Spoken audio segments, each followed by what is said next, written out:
तो guys last video में आपको क्वेश्चन नंबर 8 तक कंप्लीट करा चुका था। आज की वीडियो में बात करेंगे क्वेश्चन नंबर 9 की, जहां पर आपको रिसीप्ट्स एंड पेमेंट अकाउंट दिया है, इनकम एंड एक्सपेंडिचर अकाउंट बनाना। बहुत ही सादा सिंपल सुधरा हुआ क्वेश्चन आया था। इनकम एंड एक्सपेंडिचर बनाना आपको गोल्डन क्लब का एनपीओ का क्वेश्चन है दोस्त। ये जिस लेवल की आपने तैयारी करी थी उससे बहुत सरल आया था। For the year ended 31 March 2022, for the year ended 31 मार्च 2022 किस तरह करेंगे? सबसे पहले दोस्त फॉर्मेट बना लीजिए आप इसका।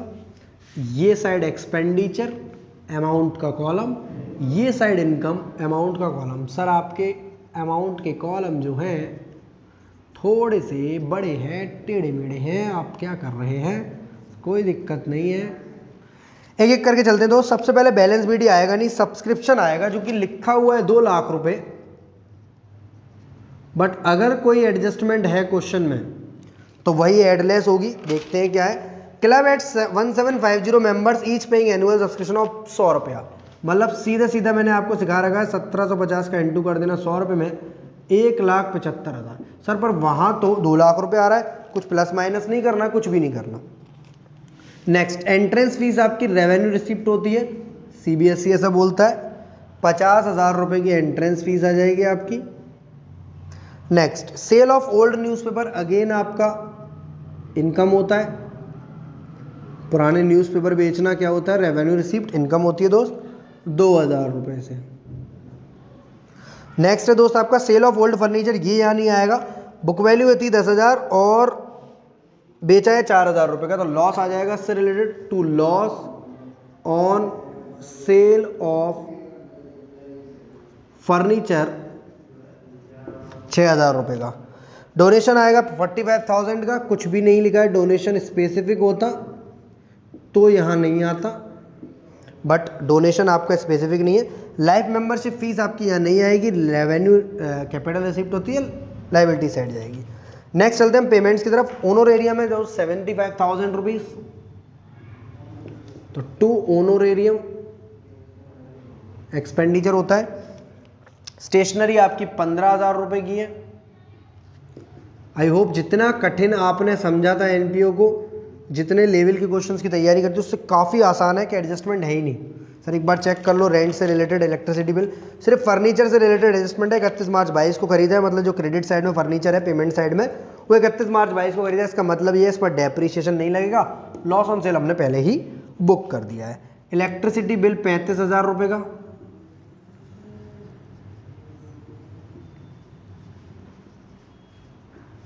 आफ्टर दैट दोस्त रेंट है 1,20,000 रुपये का।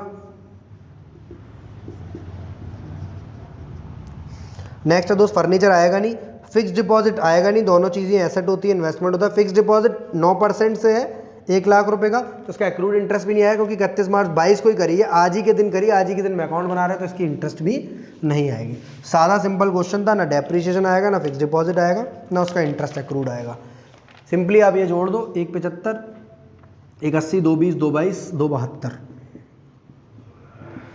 और इधर आएगा आपका 75, 81, 86, 96, 96 और 35, 1,21,000, 35, 1,21,000, 96, 5 नहीं 1,31,000, 6, 75, 81, 90, 96, 1,31,000, 2,51,000, 2,51,000 इधर का टोटल आएगा, यानी इधर कम आ रहा है, तो ये आएगा आपका सरप्लस 21,000 रुपये है। एक बार कैलकुलेशन मिस्टेक चेक कर लेना, अगर हो तो, वैसे होगी नहीं। 175, 225, 270 और 272, इसके अलावा यहाँ और कुछ भी नहीं आएगा। लाइफ मेंबरशिप फीस आएगी नहीं, एंट्रेंस फीस आ गई है, सेल ऑफ ओल्ड न्यूज़पेपर आ गया है और बुक उसका लॉस आ गया है आपका। ठीक है, ऑनोरेरियम 75,000, 6,000 रुपये का लॉस, इलेक्ट्रिसिटी बिल 35,000, ये 15,000 स्टेशनरी का, 1,20 का ये और 21,000 का सरप्लस। सिंपल सा क्वेश्चन था। क्वेश्चन नंबर 10 की तरफ चलते हैं। What is meant by cash flow statement? Pure theory question था, सॉल्व करने की कोई आवश्यकता नहीं है, सिर्फ डेफिनेशन अगर आप लिखे आए होंगे तो भी इनफ है। और मैंने अपने टॉप 10 थ्योरी क्वेश्चन में 2 नंबर का क्वेश्चन बताया था कि आपका आएगा। क्वेश्चन नंबर 11 पर चलते हैं दोस्त। सिंपल सा क्वेश्चन होगा, from the following prepare a common size statement और P&L ऑफ के limited for the year ended 31 मार्च 21 और 22। सिंपल फॉर्मेट होता है आपके, कॉमन साइज स्टेटमेंट। जिन बच्चों ने कॉमन साइज किया हो कॉमन साइज है, जिन्होंने चॉइस वाला कंपैरेटिव किया हो वो कंपैरेटिव कर सकते हैं। Common size income statement of PK limited. सबसे पहला छोटा सा कॉलम पर्टिकुलर्स, देन एक अमाउंट का जैसा दिया है, देन एक दूसरा अमाउंट का जैसा दिया है, देन एक सर परसेंटेज का 21 की और एक परसेंटेज 22 की, 1 2 3 4 2021 2022 2020 21 2021 22 दिया है। हम 2021 2022 percentage of 2021 percentage of 2022। Simple सा कॉन्सेप्ट है, जैसे पर्टिकुलर्स में आइटम दिए हैं आपको वैसे ही उतार देने, बस पता होना चाहिए इनकम्स हैं तो ऐड होंगी और एक्सपेंसेस हैं दोस्त तो लेस होंगे। रेवेन्यू दिया है, other income, expenses, tax rate. जैसा बोला था मैंने आपको कंपैरेटिव और कॉमन साइज कराते टाइम कि इतना ही सरल आएगा, कोई 2 या 3 आइटम वाला। मैंने आपको 7 8 आइटम्स वाले कराए थे। 15 लाख रुपए का ये है दोस्त, यहाँ पर 21-22 का पहले दिया, 20-21 का बाद में, पर हमको 20-21 का पहले लिखना था और 21-22 का बाद में। हर एक चीज़ को आपको डिवाइड किससे देना है? रेवेन्यू फ्रॉम ऑपरेशन से। ये कॉन्सेप्ट होता है हमारे कॉमन साइज इनकम स्टेटमेंट का। अदर इनकम्स में 1.5 लाख और 2 लाख रुपए, ये भले ही कहीं भी दिए हो पर हमें इनको कहाँ ऐड करनी होती है? यहाँ पर। आगे चलते लेस करेंगे हम एक्सपेंसेस, मतलब हो सकता है वो कॉस्ट ऑफ मटेरियल कंज्यूम्ड हो, फाइनेंस एक्सपेंसेस हो, डेप्रीशिएशन हो, चेंज इन इन्वेंट्री, सारी चीज़ों का हो। 15 और ये 16,50,000, 20 और 2 22 लाख रुपए। ठीक है, एक्सपेंसेस हैं आपके 3 लाख और 4 लाख रुपए।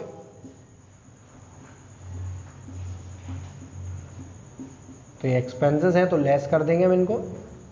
16,50 में से 3 गए 13,50,000 और 22 में से 4 गए 18 लाख रुपए। अब धीरे धीरे क्वेश्चन को करने की कोशिश करते हैं। हर किसी की चीज़ को किससे डिवाइड देना दोस्त? 15 लाख से। तो पहले वाले में तो कितना आएगा? 100%। 1.5 लाख को 15% से डिवाइड, 15 लाख से डिवाइड दोगे तो कितना आएगा? 10%। सर ये चीज़ आपको शो नहीं करा रहे हो तो नीचे शो करा देना, स्पेस थोड़ा सा कम है। 16,50 को करोगे तो 110% आएगा। आफ्टर दैट इधर चलते हैं, 20 लाख का 20 लाख से डिवाइड दूंगा तो अगेन 100%, 2 लाख का 20 लाख से डिवाइड दूंगा तो 10%, और ये भी 110%। देन 3 लाख का किससे डिवाइड दूं? 15 लाख से या 16,50 से? बताओ जरा। सर 15 लाख से देंगे तो 3 डिवाइड बाई 15 20%। बड़ी बढ़िया कंपनी है तो ठीक है। देन आप 4 लाख को डिवाइड दोगे 20 लाख से तो अगेन आएगा ये भी 20%। ये काम आपको करना था। लेस कर दिया आपने एक्सपेंस तो ये निकल आया दोस्त आपका profit before tax. Profit before tax में 50% का टैक्स रेट लगाना है तो लेस कर देंगे आप टैक्स एट द रेट 50%।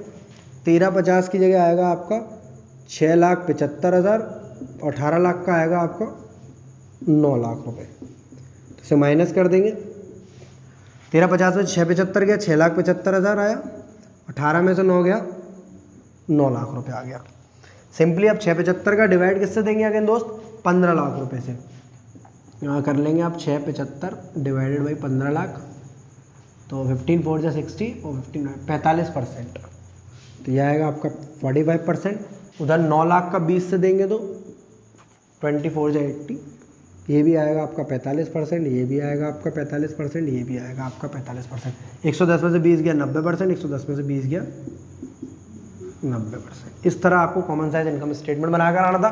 पर जिन बच्चों ने इनकम साइज इनकम स्टेटमेंट नहीं बनाया होगा उन्होंने बनाई होगी कंपैरेटिव का स्टेटमेंट है, बैलेंस शीट है जेजे लिमिटेड की। तो सर ये कैसे बनेगा? तो ये भी अगेन सुन लो, ऐसे ही बनेगा comparative balance sheet of JJ limited. आप सिर्फ इसलिए चेक कर रहे हैं कि हमने जो परसेंटेज वहाँ निकाली वो सही है या नहीं। बाकी मुझे पता है कि बिलो एवरेज बच्चे को भी ये कॉन्सेप्ट अच्छे से आता था।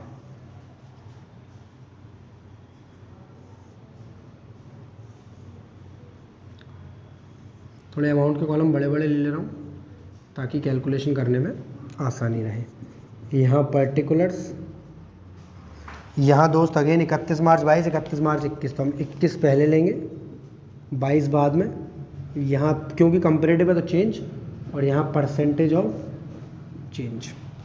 एक एक करके आराम से चलते। सिंपली मैं पूरा फॉर्मेट नहीं उतार रहा हूँ कि स्पेस थोड़ा सा कम है यहाँ पर। मैं आपको आइटम्स का कंपैरिजन बता दे रहा हूँ।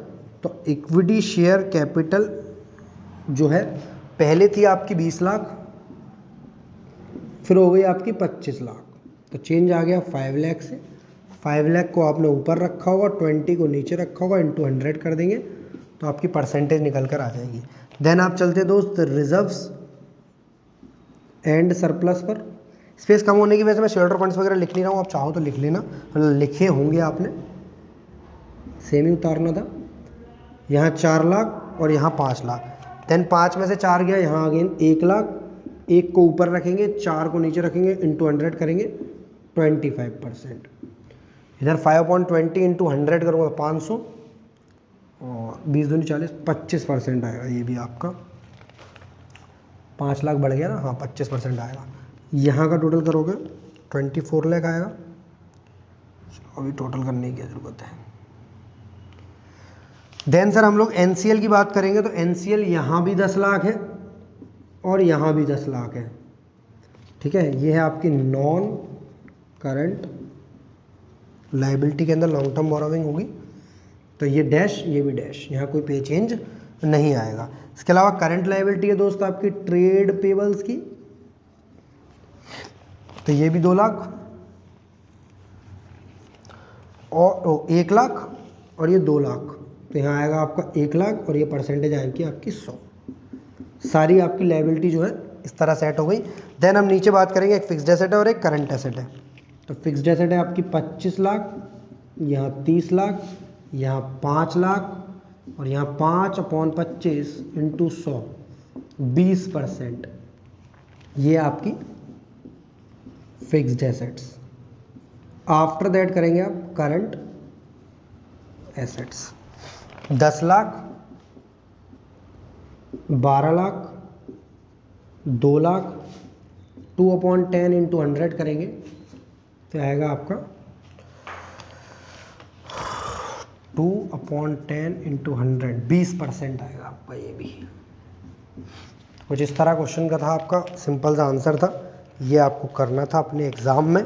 सबको लेकर मैंने देख लिया, यहाँ पर 25 लाख से 30 लाख हुआ, 5/25, 10 से 12 लाख हुआ आपका।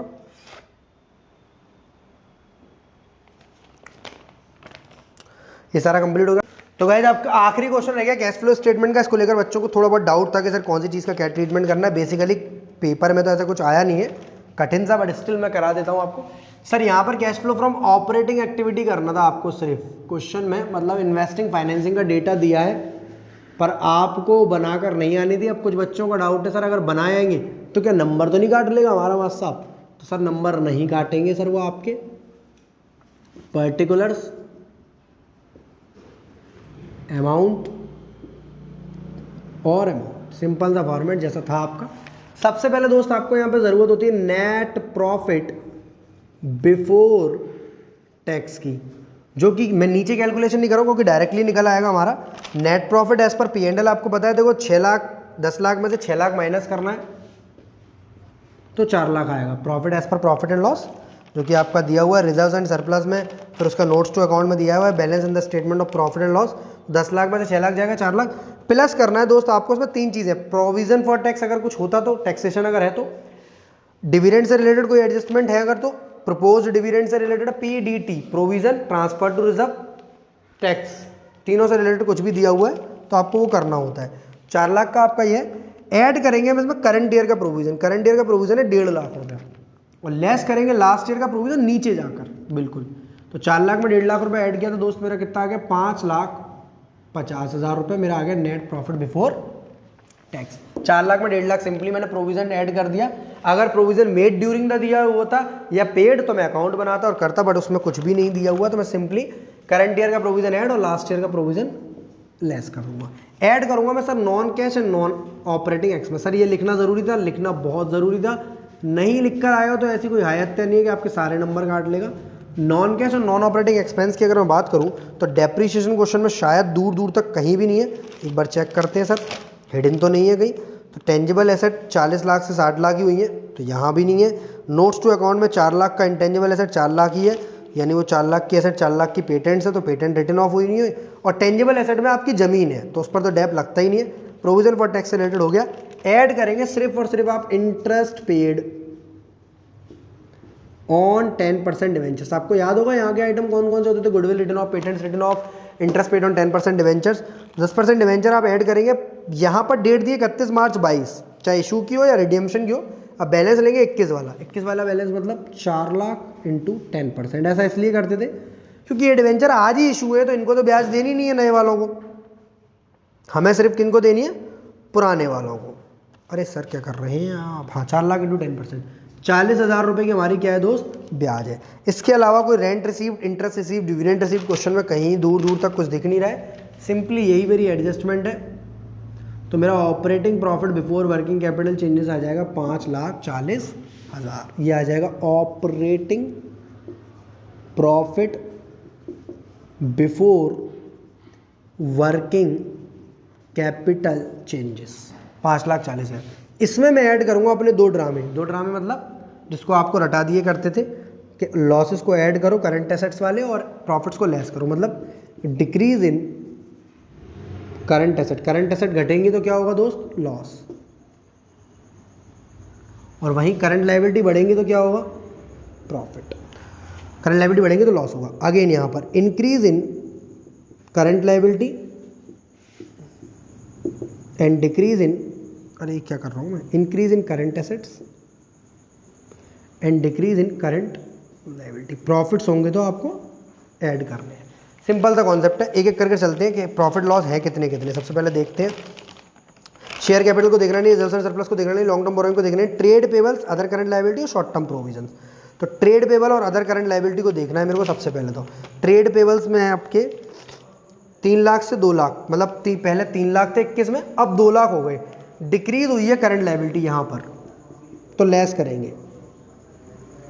21 में आपके दोस्त 3 लाख थे और 22 में 2 लाख थे, तो 1 लाख रुपए से आप इसको क्या करेंगे, सिंपली आप इसको लेस करेंगे 1 लाख रुपए से। अदर करंट लायबिलिटी की मैं बात करूं तो 1 लाख से 3 लाख, आउटस्टैंडिंग रेंट पहले 1 लाख था, अब 3 लाख है, इंक्रीज हुई है करंट लायबिलिटी, तो आप इसको ऐड करेंगे 2 लाख रुपए से। ट्रेड पेबल हो गया, अदर करंट लायबिलिटी को, शॉर्ट टर्म प्रोविजन को हम पहले ही निपटा दिए, टैक्स नीचे लेस कर लेंगे। After that tangible intangible asset को छेड़ेंगे नहीं। इन्वेंट्री आपकी 40,000 से 7 लाख हुई है सीधे, 40,000 6 लाख 5 लाख, हाँ 40,000 से सीधे 7 लाख हुई है, मतलब इंक्रीज हुई है आपकी क्या, करंट एसेट। तो करंट एसेट इंक्रीज भी आप क्या करेंगे, लेस करेंगे। तो इन्वेंट्री आपकी 40,000 7 लाख। यहाँ बच्चे कंफ्यूज कहा गए होंगे कि 40,000 है या 4 लाख है, मिसप्रिंट तो नहीं है। 5,60,000 से इंक्रीज हुई है करंट एसेट आपकी इन्वेंट्री, पहले 40,000 थी अब 7 लाख है, 5,60,000 क्यों सर, 6,60,000। तो 6,60,000 और 1,07,60,000 रुपये आपको लेस करने हैं दोस्त, और 2 लाख रुपए को आपको ऐड करने हैं। तो 2 लाख आपका सिंपली ऐड, 7,60,000 आपका लेस, और इसके बाद जो भी फाइनल आंसर आएगा वो आएगा, उसमें से लेस कर देंगे हम टैक्स पेड। टैक्स पेड का मतलब लास्ट ईयर वाला tax, provision for tax of 2021। 22 का तो मैंने ऊपर ऐड कर दिया, 22 का कितना था, 1.5 लाख रुपए ऐड कर दिया। 1 लाख रुपए को मैं लेस कर दूंगा यहाँ पर नीचे लाकर। सबसे पहले इसको कर लो, 5,40 और 2 लाख 7,40, 7,40 में से 7,60,000 गया 20,000, और 1 लाख माइनस का 1,20,000 रुपये आपका माइनस का आ रहा है। पहली बार इसको लिखेंगे cash used in operating activity, क्योंकि आपने स्टॉक इन्वेंट्री ज़्यादा खरीद लिया, इसकी वजह से आपका कैश क्या हो गया दोस्त, यूज़ हो गया है, और ये आ रहा है आपका 1,20,000 रुपये। अब जिन बच्चों को आंसर मैच कराना है कि सर हमारा आंसर सही आ रहा है कि नहीं आ रहा है, तो 1,20,000 तो माइनस का आ रहा है ऑपरेटिंग। 1 मिनट में देख लेना इन्वेस्टिंग का क्या खेल है। इन्वेस्टिंग में सिर्फ एक ही आइटम है, 40 लाख की ज़मीन 60 लाख रुपये की होगी, मतलब 20 लाख रुपये की हमने और खरीदी है ज़मीन। शेयर कैपिटल 30 लाख के 50 लाख हो गए, मतलब फाइनेंसिंग में 20 लाख रुपये का और आया है पैसा। और वहीं आपके लॉन्ग टर्म बोरोइंग्स 4 लाख की 8 लाख हो गई है, दैट इज योर डिवेंचर, तो 4 लाख रुपए से आपका ये भी प्लस होगा। और ट्रेड पेबल्स आपका ट्रीटमेंट हो गया, अदर करंट लायबिलिटी का ट्रीटमेंट हो गया, शॉर्ट टर्म प्रोविजन का ट्रीटमेंट हो गया, टेंजिबल एसेट का यहाँ हो गया, इंटेंजिबल एसेट का यहाँ होना नहीं है, इन्वेंट्री का आपका हो चुका है, सिर्फ इंटरेस्ट पेड माइनस कर दो 40,000 रुपये की। देखते हैं आपका आंसर सही आता है नहीं आता। 4 लाख और 2 6 लाख रुपये, 40 लाख 20 लाख और 4 24 लाख रुपये, 20 में से 20 गया जीरो मान लो, 4 लाख का प्लस का और 1,60 माइनस का, तो 2,40,000 रुपये आ रहा है आपका प्लस का आंसर। अब दोस्त एक गलती देखना यहाँ पर, एक गलती देखना, हमारी यहाँ से गलती शुरू हुई थी वो पूरा कंप्लीट गलत हो गया। 550 था ये, तो ये 590 होगा, ये 590 होगा तो ये 790 होगा, ये 790 होगा 760 होगा। तो ये 30 का पॉजिटिव है और 1 लाख का नेगेटिव है, यानी हमारा यहीं से आंसर गलत हो रहा था। 70,000 रुपये आपका आंसर आएगा करेक्ट। ठीक है, एक छोटी सी गलती से हमारा पूरा कॉन्सेप्ट गलत हो जाता अभी। तो 70,000 रुपये नेगेटिव का है आपका। 20 से 20 कट गए, 4 लाख में से 1 10 गया, 4 लाख में से 1 10 गया, यहाँ आएगा आपका 90,000 रुपये। और 4 लाख में से 1 10 गया, यहाँ आएगा आपका 2,90,000 रुपये। और 2,90,000 में जब आप पुराना कैश जोड़ोगे, ओपनिंग कैश 60,000 रुपये का, तो ये आएगा आपका 3,50,000 रुपये। तो हमारा आंसर मैच हो रहा है, दैट मीन्स हमारा ये आंसर सही है, जो कि पहले गलत हो रहा था इस कैलकुलेशन की वजह से।